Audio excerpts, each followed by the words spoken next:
My name is Terwilliger, and I'm a PhD candidate at Wesleyan University in ethnomusicology. And here I'm at NTU, National Taiwan University, in the Graduate Institute of Musicology. Over the past year, I've been looking at how the instruments of the Chinese orchestra are used in different and unexpected genres in Taiwan. So I'm looking at fusion music in jazz and avant-garde and pop music. And I've been going around to cafes and concert halls and tea houses and searching for instruments being used in unexpected places. And also been looking at archives in my university's library to see how historically Chinese instruments have been used in popular culture. So what I've found is that in Taiwan, people are using these instruments for two different reasons. One is that it's sort of just non-Western, and it's an alternative to the sort of classical Western orchestra that we always have hearing all the time in backgrounds of films and stuff.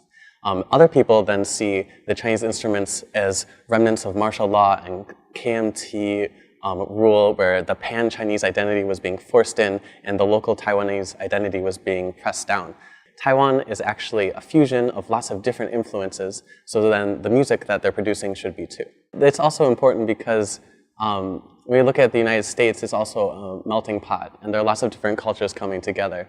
And so we can take lessons that I'm learning in Taiwan and apply them to the United States too, because there are lots of different musics coming together and being used in new ways. So the taxpayers in Taiwan, I think, can feel good about my work because I'm bringing light to traditional arts in Taiwan, and I will share all of this information back in the United States and in conferences, international conferences around the world. So I think to fulfill Fulbright's mission, just by showing up and participating in these traditional music scenes has surprised a lot of people, and it's started an exchange between me, an American, and Taiwanese. I think a lot of people I've heard of going on field work, it's hard for them to break in and gain trust for people.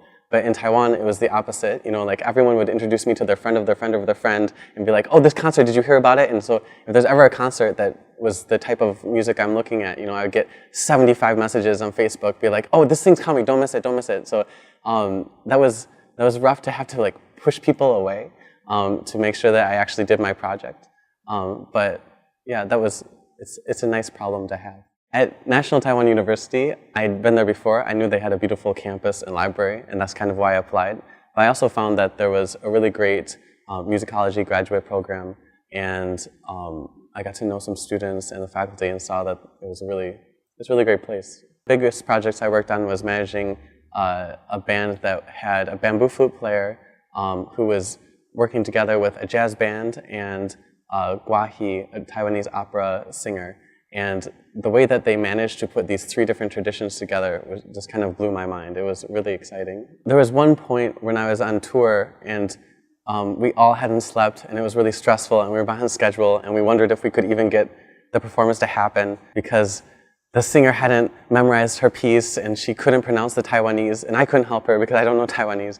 And so I was going back and forth with this Gua He singer, Lu Xuefeng, translating all night, and I just thought that moment where I'd worked so hard, and then I realized oh, I'm part of the band now. Fulbright supplied the funding, and that was great. They also supplied a lot of connections that I wasn't expecting, and just being able to say I was part of Fulbright and not just a random kid wandering around helped a lot. By getting together and hanging out and realizing we're all people, we get this building of knowledge and cultural exchange.